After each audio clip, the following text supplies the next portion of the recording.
ভাইয়া একটা চানাচুর একটা চিপস দেন। ও আচ্ছা দিতেছি।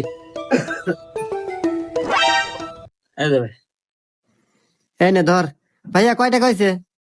হিসাব করে দেখতে হবে ভাই। চিপস 10 আর একটা চানাচুর 10, মোট 1010 টাকা ভাই।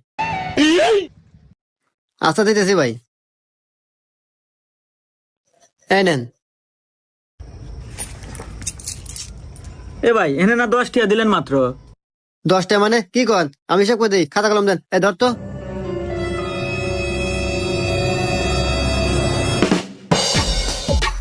2 2 2 2 1 1। এই নেন হিসাব করে দিলাম। টিয়া হয়েছে 5221টা দিছি আপনাকে, এখন 4221টা ফেরত দেন।